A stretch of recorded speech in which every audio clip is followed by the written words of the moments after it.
Hello, I'm your host Dorothy Mashburn, and welcome to Salary Negotiations Made Simple. Here I show you how negotiating does not have to be overwhelming. I break the entire process of negotiating into easy-to-learn steps that you can use in any salary negotiation situation. Whether you're starting a new job or preparing to ask for a raise, expect to receive practical, actionable strategies that are based on real-life experiences. I'll be sharing tips that have been proven to work, where professionals like you have netted anywhere from $10,000 to $75,000 more in compensation. It's payment for the skills you already bring, so you need to know how to ask for payment for that value. Are you ready to learn how to boost your earnings? Let's dive in.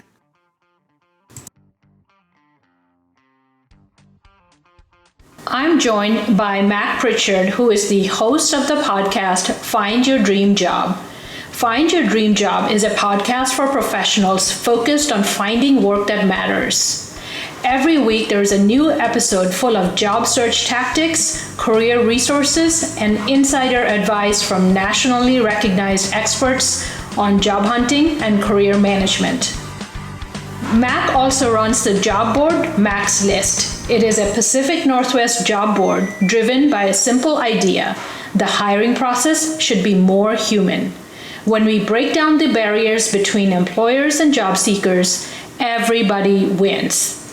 I've been a long-term listener of the podcast, and I love the fact that Mac brings a fair and balanced view on the entire job search process. It is a treat to have Mac's wisdom here today in our studio. Let's dive in.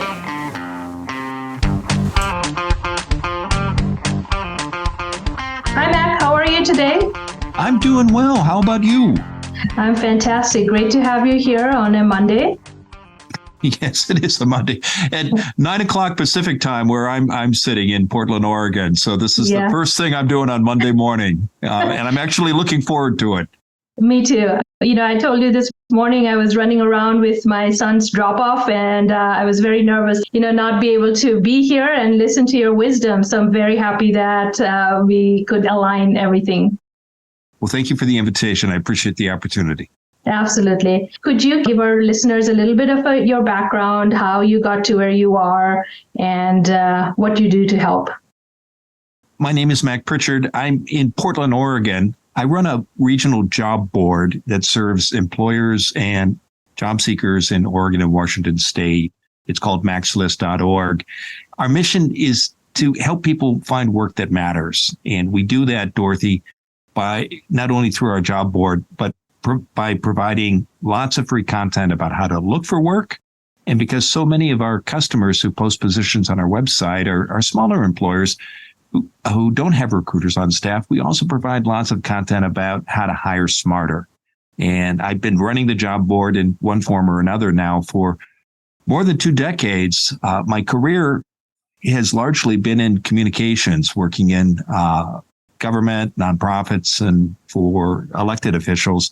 And for a while, I was running 2 companies, both a public relations firm and the regional job board. And last year, I closed the PR firm, and now I focus just on helping job seekers and employers. Much needed this day and age service that you provide. Can you tell us how you got interested in this field?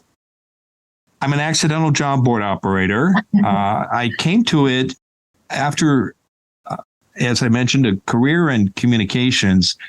And I had some great positions, Dorothy. I was a speechwriter to a governor here in Oregon. I worked on the East Coast in Washington, D.C. and in Boston for a total of 11 years, again, in communications positions. But I also had, and I went to graduate school at Harvard. I earned a master's in public administration. I worked on political campaigns. These were all things I wanted to do and I had success in. But I also had 2 long periods of unemployment. And for anyone who's listening who's signed up for unemployment benefits, there's a limited number of checks of benefits. And I came within, I cashed the last unemployment check during one of those periods. It was 30 checks you got. And I came within 1 check of doing it a second time. And I tell you all that because those experiences taught me the importance of networking, staying connected with professional friends and as well as our own friends and family about what we're doing in our career. And one of the most important lessons I learned about networking is you got to be of service to others. And my way of doing that, Dorothy, was to share job postings. And I think everybody's listening. We've all had that experience of getting an email from a friend or a former coworker who says, "Hey, we're hiring over at my organization. See the attached job posting or click on this link to go to our career page on our company website. Send good people my way." Well, I got those emails, and I tended to get a few more than most people, but I started sharing them systematically, and that eventually led to me creating a newsletter with more than 1,000 subscribers. And eventually I was paying someone at my public relations firm to manage this weekly newsletter of job postings. And that's when I turned it into a business. Wow. Wow. That's actually a great question. A lot of my clients and customers worry very much about, I teach salary negotiation, and the constant fear is, what if a job is rescinded, or what if I sour my relationship with my current employer and I have to go look for another job? And that is a fear that I hear, and it's very resonant among the community. What advice do you have based on your experience, as well as the experience that you now have with your job boards and all of your clients, to those individuals? Recognize that looking for work is a skill. And like any skill, you can get good at it through practice and study. And I found in talking with job seekers who are in touch with me because of the job board, or talking to employers who are looking at applicants who've come through our site, that the candidates who have invested time to learn job search skills have a lot more success in the application process. They also have more engaging and rewarding careers. If you step back, Dorothy, and you think about it, the reasons are obvious, because people who invest in learning job search skills are going to be much clearer about their goal, the position that they want. They're going to have a better understanding of the target employers, where they want to work, and they're going to focus their time and effort on those target companies or nonprofits, whatever their goal might be for an employer. And I would say to people who are worried about finding their next position, take time to get clear about your goals. Take time to learn the job search skills you think you might need some improvement in, and that's going to help you have success the next time you go out into the market. I would also say right now, we're recording this in the summer of 2023. It's a job seekers market. So candidates are in the driver's seat, and certainly there have been well-publicized layoffs in the tech industry. But overall, the national unemployment rate is at an historic low. Earlier this year, there were headlines in February saying that the U.S. unemployment rate was at its lowest level since 1969. Which was a golden age for workers. And we're seeing that in not only the increased number of opportunities for candidates, but we're actually seeing an uptick, real increases adjusted for inflation in wages and salaries for the first time in many, many years. That's great. That's very good to hear from an expert such as yourself, because there's just so much information out there that the market is really iffy because of the tech layoffs. However, people do tend to discount the unemployment rates. It's not only the unemployment rate. I hear from employers who advertise positions on my job board, and I hear this from other job board operators around the country, not just here in Oregon and Washington State. The number one concern we're hearing from employers is they're not getting enough applicants. And this is a new thing for hiring managers, because for decades now, employers have become accustomed to putting up job postings and being overwhelmed by the number of by resumes. And that led to some bad habits in hiring, like not updating job postings, not including salary ranges. because the employer was in the driver's seat. Well, because of the COVID pandemic, and we're in part, we're in the middle of a labor shortage.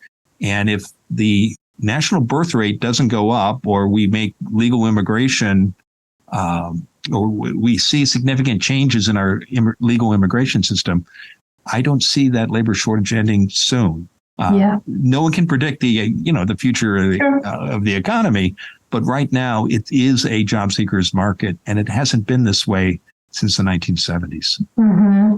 That's fantastic to hear, right? Because there's a lot of concern, but it's very optimistic, the future, barring any unforeseen forecast. Yeah, a recession is inevitable. Wherever you are in your career, if you're just starting, you'll probably live in the course of 40 years in the workplace through, who knows the exact number, probably 5, 6, or 7. But you can plan for that. And again, this goes back to the importance of learning job search skills and having a clear goal for the position you want, having a target list of employers, knowing what you offer employers, understanding their challenges. If you learn how to do these things, your next job search is going to be shorter and easier than it would be if you don't invest time in those skills. Yeah. That's a great segue again to what are top 3 skills that you recommend people cultivate as far as job search goes? Number 1 skill is get clear about what you want. Know what you want. So if you can't tell someone the job you want, it's going to be hard for your friends and family and colleagues to help you. So abandon the phrase, hey, if you hear of anything, let me know. And I've used that phrase hundreds of times, probably thousands earlier in my career. But what you want to say, Dorothy, is I'm looking for a position as a HR manager with an international corporation that's dealing with supply chain issues. And I'm making this up, but you can see it's a specific title. And that goes to the second thing you need to know. Where do you want to work? You can go on any job board. I run a small niche site in Oregon. There are hundreds of positions that you could apply for. But in reality, there are probably only a few dozen companies or organizations that offer the opportunities you want or where you want to be because they're close to your home. They're of a certain size, or they have a certain mission, or they have values that reflect things that matter to you. Don't try to figure those things out in the application and the interview process. Come up with a target list of employers so that you can focus your efforts on those organizations where you want to be. So number 1, know what you want. Number 2, know where you want to go. And number 3, the third most important job search skill, I think, is know what you offer. Be clear about your strengths and your skills, what you're good at. There's something that we're all unique. Each of us is different. And you don't have to have fancy degrees or have worked at, Meta or something to have a great career. And but be clear about what makes you different and what you offer and what your strengths are. And you can do that through using self-assessment tools, like Clifton Strength Finders. You can do it by talking to a handful of friends and colleagues, about what makes you unique. When you get clarity about that, you'll be able to present yourself in the strongest light possible, and that's going to make you stand out from your competitors. Mm-hmm, mm-hmm. And so when would you recommend people brush up on these skills? Is start anytime, or right when they start having some warning signs, writing on the wall that there's some recession or layoffs about to happen? What is the right time? Well, recognize, again, that you'll be in the workplace probably for 4 decades. Many of us will take a break to care for family or children. But the odds are good. Mm-hmm. Maybe we'll go to grad school. Maybe we'll take a sabbatical. But sometime between age, say, 21 and 65, you'll probably be working for most of those periods. So, and you're also recognize not only will you be in the workplace for 40 years, you'll likely change jobs 5, 7, maybe 10 times. and you may even change careers 3 to 5 times. So knowing that all of this is ahead of you, or you're in the middle of it, perhaps you're mid-career if you're listening, the best time to learn job search skills is at the start of your career. But after that, right now, don't wait until you're unhappy in your position. Don't wait until a recession unexpectedly happens.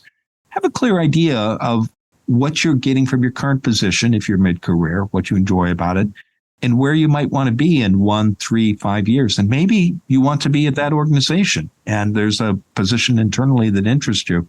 But again, have an idea of what your goal might be and ask yourself what you need to do now to accomplish that goal. So let's say you're interested in an internal promotion. How do those promotions work? Who makes those decisions? What qualities matter? Or if in 3 to 5 years you want to be at another organization, get clear about what that means. What is the job you want after this? Who are the employers in your area who provide those opportunities? Now is the time to start connecting with people inside those organizations to find out what they're looking for. Maybe you need to go back to grad school. Maybe you need to have a certain set of experiences in order to be a good candidate. This shouldn't be a full-time job, but you should have a good idea of what happens next. And then working back from that goal, think about the skills and experiences you need to get there. Yeah, absolutely. And I think that's one thing I've heard or repeated often is don't wait till you are feeling desperate or you were already laid off to start networking on LinkedIn. Are you recommending the same thing? And what is one thing that people can do today on their LinkedIn profile? Well, I would recommend that people be on LinkedIn wherever they are in their career and even if they're not looking for work. You never know when a recruiter or a colleague might look at your LinkedIn profile and think of you for an opportunity. So you want to, again, be putting your best foot forward. I would say the number one thing you need to do on LinkedIn is make sure that your profile meets minimum standards. And I think you can go out and learn a lot about this by reading about LinkedIn, but basic mistakes I see include not having a photo, listing only one position, having only a few dozen contacts or connections rather. So at a minimum, I think you've got to have that photo. You've got to fill out your work history. You've got to connect with the people you work with now and former colleagues as well as former classmates and people you might know in the community through either friendships or volunteer work. Yeah, that's actually, I kind of set up that question for you because the reason that in negotiation terms, we have this concept of a BATNA, right? Best alternative to a negotiated agreement. And when you have a strong BATNA, so basically it's your option 2 that you are willing and able to execute on. So if you have created the LinkedIn profile and you've created your networking, then if you go ask for more money, whether or not you get it, you have that exit planned and prepared, so you don't have to fear it. And maybe you decide you don't leave the organization, like you said, but you have that feeling of power in that negotiation because you have done all the work, or you have job search skills. That's a great approach. And another benefit of it is you're recognizing that you need to be in charge of your own career. You don't want to surrender that power to your supervisor or to your employer. And the way you take charge is, this goes back to the 3 job search skills that we talked about at the beginning. Dorothy, you're clear about the position you want, where you want to work, and what makes you different. Absolutely. Yeah, well said. What about this notion of a hidden job market, Mac? There is a lot of polarizing opinions out there. There isn't a hidden job market. There is a hidden job market. And I found that recruiters say both things depending on which camp they land. And with your experience, could you elaborate on it a little bit and tell us the real truth behind it? Well, let's start with definitions. My experience has been if you ask recruiters or job seekers or employers to define the hidden job market, what it comes down to is unadvertised positions. These are jobs that aren't posted on job boards like mine. They might be posted internally on an internal company website, but usually they're not publicly announced. And that happens all the time. I challenge your listeners who have been, especially those who've been in the workplace for some time. We can all think of examples of positions that were posted internally or never announced outside the organization. Why does that happen? I think that's the most important question to ask. And my experience has been, Dorothy, managers do that because they want to reduce risk. And why do they want to reduce risk? Because when a hiring decision doesn't work out, it's not good for the candidate. It's not good for the employer. And it usually takes 3, 6, sometimes 9 months to figure it out. And then then somebody's let go. It's, you've lost all this time that you invested in this person, and you have to start all over again. And it usually takes, depending on the seniority of the position, 3 to 6 months to find someone else. So how do companies manage that risk and try to reduce it? They rely on referrals. And those, if it's a position is posted only internally, they're relying on their internal company network to find someone who's going to be a less risky choice than somebody who comes in over the transom. If they're opening the position up to external candidates, but not publicly posting it, they're again relying on their professional networks to find candidates who are going to be known quantities. And again, it's about reducing risk. So that is the hidden job market. And I think everybody who's listening has had experience with that. So how do you as a candidate get into that mix? And the way you do it is you have to create referrals so you hear about these positions. And the best way you can do that is to tap into professional networks through techniques like informational interviews, volunteering for professional groups in your field, staying in touch with former colleagues. It all comes down to relationships and relationship building. And and often I hear from people who say, well, gosh, I'm doomed because I don't have a network. Everybody's got a network, Dorothy. And everybody can grow a network in a strategic, thoughtful way with a little bit by learning a few simple skills. Mm-hmm. Yeah, back to your point about knowing the 3 job skills and then building your network so you have power over your career growth and trajectory. Correct. And bring it back to if you know what the job you want, and Mm-hmm. you have a list of target companies, and typically, I think a good number to aim for is 20 to 25 employers. Then you can focus on building relationships with people inside those 25 organizations.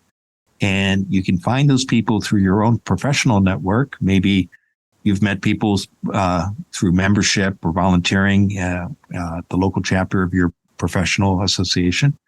Or you can simply go on LinkedIn and start looking for people at your list of target 25 companies. And if you don't have first degree connections there, you can find out who knows people there and ask for introductions. And then you can reach out to these people, not to ask them for a job, but to ask them for information. Because in the end, a good job search, Dorothy, is like a research project. You're trying to find the opportunities you want, understand what the market pays for the positions that you want, and how to best present yourself as the candidate who is going to be the best choice for that employer. Mm-hmm, mm-hmm. So on the hidden job markets, why are so many recruiters so against it, very adamant that there isn't one? And then there are some recruiters out there who are charging money to place candidates because they claim the hidden market is inaccessible without their support. So could you reconcile those two things for us? Well, I don't know why recruiters say the hidden job market doesn't exist. That surprises me. Because again, I would challenge your listeners to think about the number of times they've been part of organizations that have relied on referrals to fill unadvertised jobs. Mm-hmm. And that's a fact. And I would encourage your listeners to shy away from recruiters who charge to place people in a position. That's a practice I don't run across very much these days. I know at one time it was more popular, but I think that in the long run, you as whatever your occupation, you're going to be better served by developing the skills to find jobs on your own with the help of your friends, family, and professional network than relying on than outsourcing that. These are skills everybody can learn, and the best investment you can make is in yourself. Yeah, and I think since the number one thing is you have to define what you want, that's completely you can't outsource that. That is a skill that you have to define and figure out for yourself. Yeah, and a recruiter is not going to do that for you. Most recruiters are either retained is what it's called, and you may know this, Dorothy. A company hires them to say, okay, find me applicants for this position, and we'll pay you this amount of money to bring us X number of people. And then there are what are called contingent recruiters. And a company will say to 5 or 6 recruitment firms, okay, we're looking for this position, and bring us applicants. And if we hire the person that one of the people you bring us, we'll pay you a fee. If we don't hire the people, anybody that you brought us, you won't get any money. So that's a tough business. But in both instances, the recruiter is working for the employer, not for the candidate. So, the recruiters I've worked with, they're professional and they'll treat candidates with respect, but it's important to remember who's writing the check here. Yep, absolutely. Absolutely. That's a great point. That's the piece that I try to reinforce with our audience is that it's not that the recruiter doesn't care about you, but their responsibility is to place a great talent for as quickly as possible for the company and have great results and reputation. In that equation, they're not looking to maximize your value. They're not looking to make sure that you are fulfilling your career destination or dreams. And so you have to be your own advocate. And back to your point of you have to control that narrative for yourself. Yeah.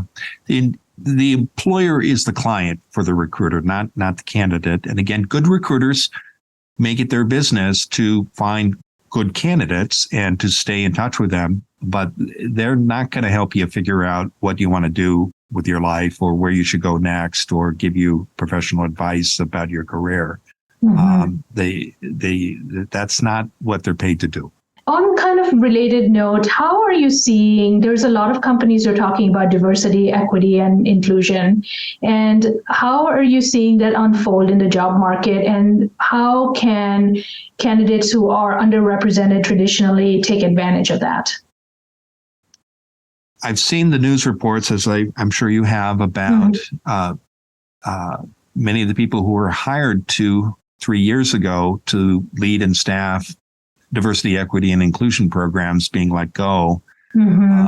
So it's made it, I think that's a big mistake and very short-sighted of the employers who are making those choices. So it's a tougher market, but I think for candidates within communities of color who are doing a job search, it's important to look for employers who offer the whose mission and values align with what matters to you. And I think this is good advice for any job seeker. Yeah. And I also think while the cutbacks in DEI staff is not a smart move, it still remains a job seeker's market for the moment. And so I think if you're clear about what you want to do and where you want to go, this is a good time to aim high and go after the opportunities that interest you the most. Yeah, absolutely. And like you said, it might be short-sighted in the way if that's important to you, if that's a value you hold dear, then perhaps you don't vote for that company by putting in your application there.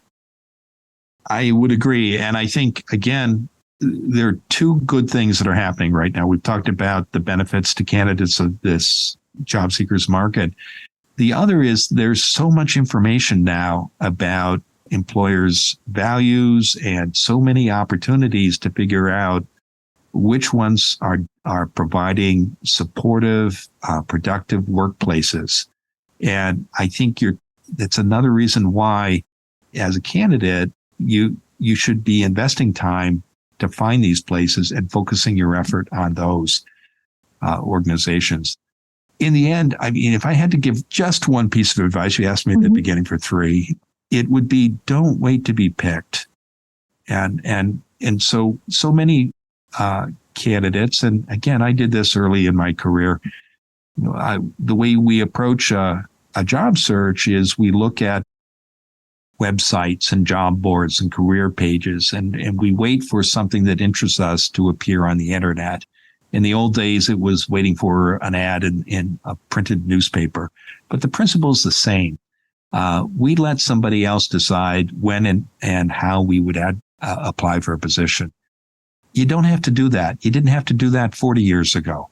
Instead, if you don't wait to be picked and you get clear about the job you want, where you want to go, and what you offer, then you can start reaching out to people inside those organizations and find these unadvertised jobs if they're not going to be posted and present yourself as a candidate. Because again, I'm sure, Dorothy, everybody's listening who's been in the workplace for a while has had this experience where they're going through a stack of resumes if they've been involved in hiring. And, you've got that stack on your desk. And I come down the hall and say to you, hey, Dorothy, I know you've got 30, 40 resumes there. You should talk to Alice. And Alice called me because she wanted to work at our organization. She knew me and asked if I could flag her resume for her. And now Alice isn't going to get the job, but you are going to take her resume out of the pile and you're going to look at it. And the odds are pretty good. She's going to get a phone screener and she's going to have an opportunity to not jump the line, but be in that group of 10 or 15 people who get that initial phone screener. Not because she's Mac's pal, but because I'm, in this instance, recommending her, and those kinds of referrals are like gold. And here's the good news. If you don't wait to be picked, you know what you want and where you want to go, and you start talking to people inside those organizations, you can create those referrals yourself. And whether the job is advertised or hidden, you can increase the likelihood you're going to be in that group of people who are going to get the phone screener, and you'll have the chance to sell yourself. Absolutely. Very well said. Thank you so much for that piece of advice. Relatedly, and my last question, there's a lot of back and forth on LinkedIn and other social media platform, whether you should reach out to recruiters after you apply for a job to let them know that you have applied. What is your position on that? Does it help or hurt the candidate? I've asked recruiters this question, and as you know, I host a career advice podcast. I've done more than 400 interviews, including dozens with recruiters, and it helps you. Don't be, be professional about it. I think you probably want to make 2 attempts, maybe 3 at the most, and you simply want to send an email saying, "Hey, want to make sure that you got my application. Wonder if you might have time for a quick phone call or Zoom call for 5 or 10 minutes. I'd like to talk about my interest in the position and learn more about the needs of the employer and how I could help. And then maybe send another follow-up a week later. I tend to be more assertive about this, so I would do a third follow-up 2 weeks later, and then I would let it go. I think a good recruiters, again, they are paid to find good candidates. And so while they're not going to work for you, they're working for the employer. It's in their interest to learn more about people who on paper are good candidates. And so the smart ones will make the 5 or 10 minutes for a phone call like that. And if they don't sweat it. You tried, and just move on. Absolutely. Well, where can people find you, Mac? Because obviously I love your podcast and I learn a lot from it. Thank you. You can visit our website, maxlist.org. We do have a job board that serves employers and job seekers in Oregon and Washington State, but we have a huge library of content about how to look for work and how to hire smarter, hundreds of articles on both subjects, as well as several free online courses for job seekers. And I also host a weekly career advice podcast, Find Your Dream Job, and you can find it on Spotify, Apple, or wherever you get your podcasts. Every week, I talk to a different career expert about the nuts and bolts of job search. And we're coming up on celebrating our 8th anniversary this October, Dorothy. So thank you for listening to the show. Absolutely. I really enjoy it. There's so many good gold nuggets there. Well, Mac, thank you so much for sharing your insights today. It's very valuable, and it really gives us a reasonable picture to cut through all the clutter that's out there as far as information and misinformation. So thank you very much for making the time. You're welcome.